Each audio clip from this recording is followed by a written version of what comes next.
The knife was at my throat when she finally confessed. "I poisoned your mother," she whispered in the darkness. "The poison should have killed her, but Jane was too stubborn to die properly." That's when I realized the mad woman who raised me on the streets wasn't mad at all.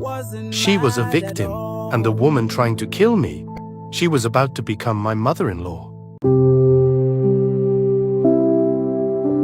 The scorching Lagos sun beat down mercilessly as I, Richard Adebayo, sat beside my mother under the shade of a withered tree.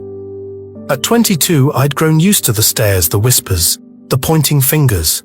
My mother Jane rocked back and forth, her once beautiful face now marked by years of mental illness, her clothes torn and dirty, despite my best efforts to keep her clean. "Mama, let's go home," I whispered, gently touching her shoulder. She looked at me with those vacant eyes that broke my heart every single day. "Richard, my son," she said suddenly, her voice clearer than it had been in weeks. "One day, the truth will set us free. One day, you'll understand why this happened to us."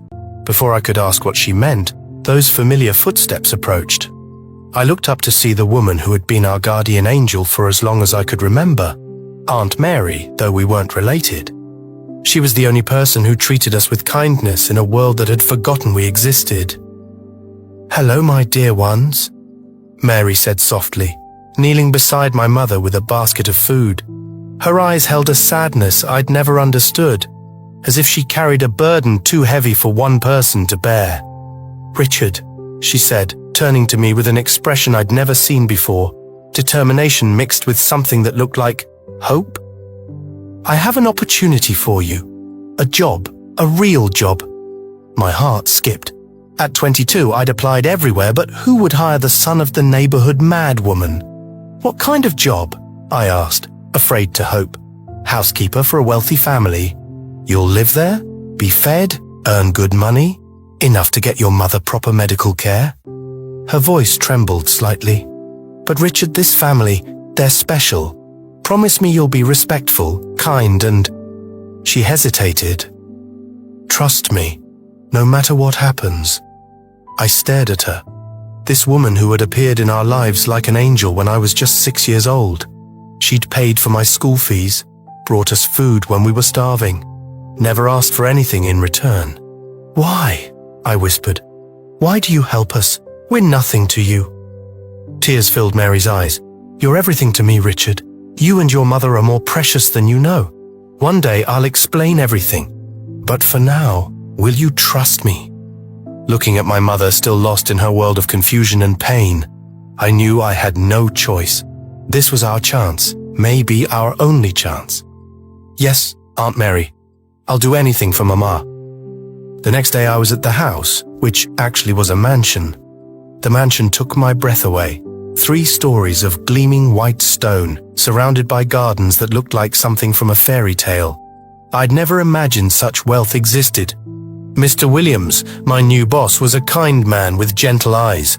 But his wife, Judith, made my skin crawl from the moment I walked through the door. She looked at me like I was something disgusting she'd found on her shoe. "So you're Mary's project," she sneered, circling me like a predator. "Well, don't get too comfortable. People like you don't belong in places like this." Her hostility was so immediate, so intense, it felt personal. But I'd never met this woman before in my life. What could I possibly have done to earn such hatred? Then I saw her, Evelyn Williams, 20 years old with the most beautiful smile I'd ever seen. She bounded down the marble staircase like sunshine itself, her energy infectious. "You must be Richard!" she exclaimed, extending her hand. "I'm Evelyn. Welcome to our home." The moment our hands touched, I felt electricity shoot through my veins. She felt it too. I could see it in the way her cheeks flushed pink, the way she held my gaze just a moment too long. "Evelyn, get away from him," Judith snapped, appearing like a dark cloud. "You have studying to do." But Evelyn wasn't easily intimidated. "Mum, don't be rude. Richard seems lovely." That first week was torture and paradise combined. Every day, I caught glimpses of Evelyn, helping her with her university assignments, sharing quiet conversations in the garden, feeling my heart race every time she smiled at me. "Tell me about your family," she said one evening as we sat by the fountain. The way she looked at me with such genuine interest and compassion made me want to open my heart completely. "It's just me and my mother," I said carefully. "She's not well. That's why I need this job so badly." Evelyn's hand found mine. "I'm sorry. That must be so hard for you. Sometimes I wonder if she'll ever get better, or if I'll spend my whole life watching her suffer." "Don't lose hope," Evelyn whispered. "Sometimes the people we love surprise us. Sometimes healing comes from the most unexpected places." If only I'd known how prophetic those words would be. But our growing closeness didn't go unnoticed. Judith's hatred intensified daily. She assigned me the most degrading tasks, criticized everything I did, made snide comments about my background. "You think you can charm your way into this family?" she hissed one night when we were alone. "You think my daughter could ever love someone like you? You're delusional." But she was wrong. Love was blooming between Evelyn and me like a flower pushing through concrete. Beautiful, defiant, unstoppable. The night Evelyn first kissed me, under the mango tree in the garden, I felt like I could conquer the world. Here was this incredible woman, born to wealth and privilege, and she chose me. Me, the son of a madwoman, a boy from the streets. "I love you," she whispered against my lips. "I don't care what anyone says. I love you, Richard." "I love you too," I replied, holding her close. "But Evelyn, what if—" "No what ifs," she said firmly. "Whatever obstacles we face them together." Little did we know that the biggest obstacle wasn't her parents' disapproval, or our different backgrounds. It was a secret buried so deep, so dark, it would shake the very foundation of everything we believed. Then, everything changed the day I found the photograph. I was cleaning out an old storage room when a picture fell from between the pages of a dusty album. My heart stopped. It was my mother, but not the broken woman I knew. This was my mother 25 years ago, radiant and healthy, wearing a chef's uniform and standing in the very kitchen where I now worked. My hands trembled as I stared at the impossible image. How could my mother have worked in this house? Why had no one mentioned it? Why had Aunt Mary never told me? "Richard?" Evelyn's voice made me jump. She appeared in the doorway, her face changing when she saw what I was holding. "Where did you find that?" "You recognize her?" My voice came out as a croak. That's Jane," Evelyn whispered, moving closer. "She was our family's head chef when I was little. But Richard, she looks exactly like my mother," I finished. "Evelyn, this is my mother." The photograph slipped from my fingers, floating to the floor like a falling leaf.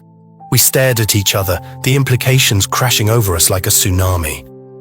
"But that's impossible," Evelyn said. "Jane died in a car accident. That's what my parents told me. They said she was driving home one night and—" "My mother didn't die in any car accident," I said, my voice rising.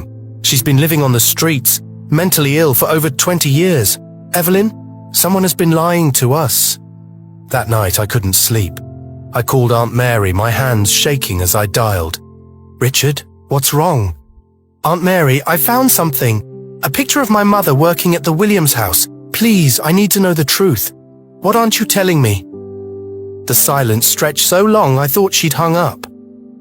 "Meet me tomorrow at the park where I first found you," she finally said. "It's time you knew everything, but Richard, prepare yourself. Some truths are harder to bear than lies." The next day felt like the longest of my life. When Mary finally appeared, she looked like she'd aged 10 years overnight. "Sit down, my child," she said, her voice heavy with sorrow. "Tell me about my mother. Tell me about the Williams family. Tell me why Judith looks at me like I'm her worst enemy." Mary's hands shook as she opened an old leather bag and pulled out a bundle of papers, medical records, police reports, newspaper clippings yellowed with age. "Your mother, Jane, was the most talented chef in Lagos," she began. "She worked for the Williams family for 5 years. She was young, beautiful, brilliant, and Samuel Williams, he fell in love with her." My world tilted. "What?" "Samuel was engaged to someone else at the time, a woman named Judith. But when he met your mother, everything changed. He called off his engagement." He was going to marry Jane, adopt you as his own son. But that's not what happened. No, Mary whispered, tears streaming down her face. Judith couldn't accept it. She couldn't bear to lose Samuel to a mere servant, so she did something unforgivable. I felt sick. What did she do? She poisoned your mother's food with a slow-acting toxin that attacks the brain. It was supposed to kill her, but Jane survived. The doctors said it was a miracle, but the poison had already done its damage. Your mother lost her memory, her sanity, her ability to care for herself. The papers scattered from my numb fingers. And Judith. Judith convinced everyone that Jane had simply disappeared. She told Samuel that Jane had run away with another man, broken his heart so completely that he eventually married Judith out of loneliness and grief.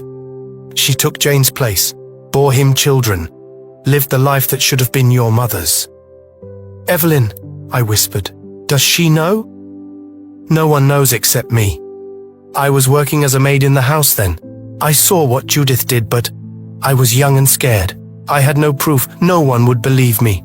I've spent 22 years gathering evidence, waiting for the right moment. Why didn't you tell me sooner?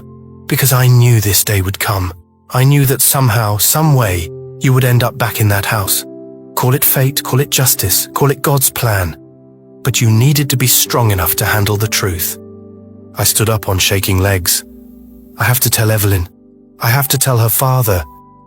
Richard, wait. Mary grabbed my arm. Judith is dangerous. If she realizes we know, if she thinks her secret is about to come out, she'll try to stop us. She'll try to destroy everyone she sees as a threat, including you, including Evelyn. As I walked back to the mansion that evening, my mind reeled with the implications. The woman I loved was living under the same roof as the monster who had destroyed my family. Her father had unknowingly married his true love's destroyer, and I was walking into a trap that had been 22 years in the making, but I wasn't that scared 6-year-old boy anymore. I was a man now, and I had the truth on my side. It was time for justice. I should have known Judith was watching my every move. The morning after my meeting with Mary, I returned to find the mansion in chaos. Police cars lined the driveway, their red and blue lights painting everything in an eerie glow. Richard, Evelyn ran to me, tears streaming down her face. Someone broke into Dad's study last night. They stole important documents, destroyed files. My blood turned to ice. What kind of documents?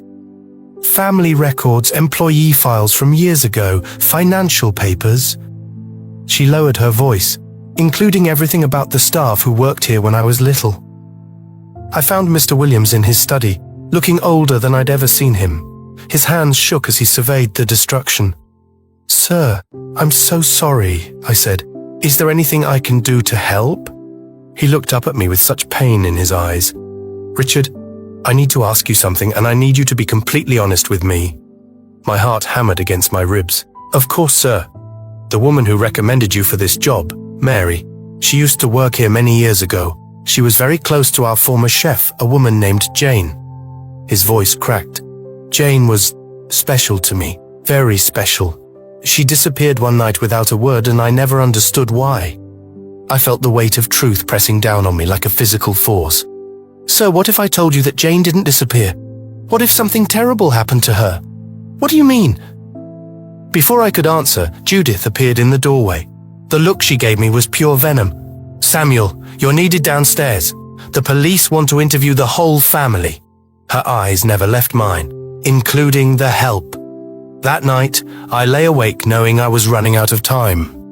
Judith was making her move, destroying evidence, covering her tracks. But I had one advantage she didn't know about. Mary had given me copies of everything. At 2 a.m., I crept down to the kitchen to call Mary, but I found someone waiting for me in the shadows. "Going somewhere?" Judith stepped into the light, and I saw something in her hand that made my blood freeze. A kitchen knife, gleaming in the moonlight. "I know who you are," she whispered. "I know why you're really here. Did you think I wouldn't recognize Jane's eyes? Her stubborn chin? You look exactly like her, you little bastard." "Where is my mother now?" I demanded, surprised by the strength in my own voice. Probably dead in some gutter where she belongs. The poison should have finished the job years ago, but Jane always was too stubborn to die properly. You admit it. You poisoned her. Judith laughed, a sound like breaking glass. Prove it. It's your word against mine. Who do you think they'll believe? The respected wife of Samuel Williams or the son of a madwoman? They'll believe the evidence. What evidence? I destroyed everything last night. Every record, every file, every trace of Jane's existence in this house.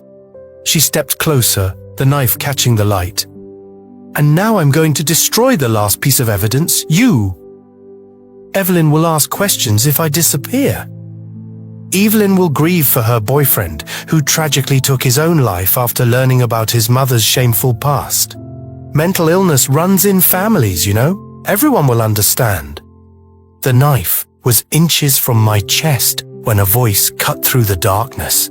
Step away from him, Judith. We both turned to see Mary standing in the kitchen doorway. But she wasn't alone. Behind her stood Mr. Williams, his face a mask of shock and growing rage. Samuel, Judith gasped, the knife clattering to the floor. What are you doing here? I called him, Mary said calmly. Told him everything about Jane, about the poison, about what you did to the woman he loved. That's impossible. You have no proof. I have 22 years of proof. Mary held up a thick folder. Medical records showing the poison in Jane's system. Pharmacy receipts in your name. A witness who saw you doctor her food. And most importantly, she pulled out a small device. A recording of everything you just confessed. Judith's face went white. No, this isn't happening. Mr. Williams stepped forward, and I'd never seen such pain in another person's eyes. Is it true? Did you destroy Jane? Did you make me believe she abandoned me? Samuel, I did it for us, for our family. She was nobody, a servant. I gave you children, a home, a life. You gave me lies. His voice echoed through the kitchen. You stole 22 years of my life. You let me believe the woman I loved betrayed me. And you let her son work in our house, Judith screamed. You let him seduce our daughter. He's Jane's bastard child, Samuel. He doesn't belong here. He belongs here more than you do, Mr. Williams said quietly. Richard is Jane's son. That makes him family, real family. The police arrived within minutes. As they led Judith away in handcuffs, she turned back one last time. This isn't over, she hissed. I'll find a way. It's over, Mary said firmly. It's been over for 22 years. You just refuse to accept it. As the police cars drove away, taking Judith to face justice for attempted murder, fraud, and conspiracy, I felt something I'd never experienced before. Peace. But the biggest revelation was still to come. 3 weeks later, I stood outside the Lagos State Psychiatric Hospital, my hands shaking as I held the small bouquet of flowers. Mary squeezed my shoulder reassuringly. She's doing better, Richard. The doctors say with proper medication and therapy, she might recover more than we ever hoped. The woman who met us in the hospital garden bore little resemblance to the broken person I'd known all my life. My mother's hair was clean and neatly braided, her clothes fresh and comfortable. But most importantly, her eyes, those beautiful eyes I'd inherited, were clear and focused. Richard, she whispered, and her voice was the voice I remembered from my earliest childhood. Warm, loving, completely present. Mama. I ran to her, like the 6-year-old boy I'd once been, wrapping my arms around her as we both dissolved into tears. My baby, my precious boy, she sobbed. I remember now. I remember everything. The poison made me forget, made me crazy, but I never stopped loving you. Never! We held each other for what felt like hours, 22 years of separation melting away in that perfect moment. Mama, there's so much I need to tell you, I said, about where I've been, about what I've learned. I know, my son. Mary has told me everything. She looked at me with such pride. You grew up to be everything I dreamed you would be.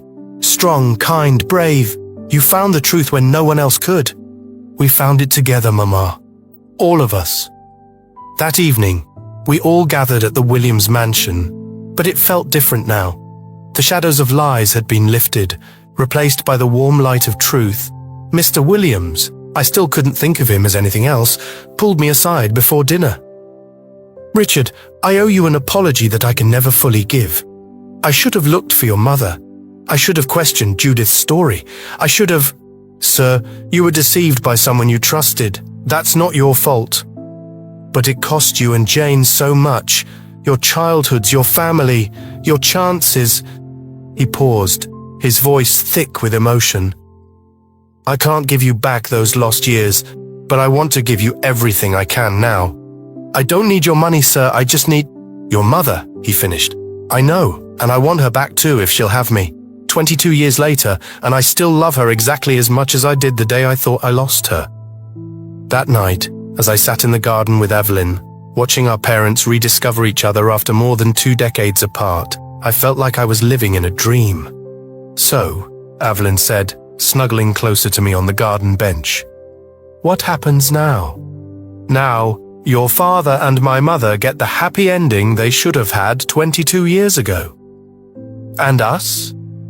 I turned to look at the woman I loved, the woman who had stood by me through revelations that would have broken most people, who had fought alongside me for justice, who had never wavered in her love.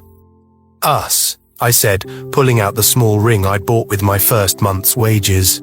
"We get to write our own love story, one built on truth this time?" Evelyn gasped as I got down on one knee in the exact spot where we'd shared our first kiss. "Evelyn Williams, will you marry me? Will you help me build a family based on love and honesty and everything your mother—" I caught myself. Everything Judith taught us not to be. "Yes," she whispered, tears streaming down her face. "Yes, yes, yes." 6 months later, we had the most beautiful double wedding Lagos had ever seen. My mother, radiant in her recovery, married the man who had never stopped loving her.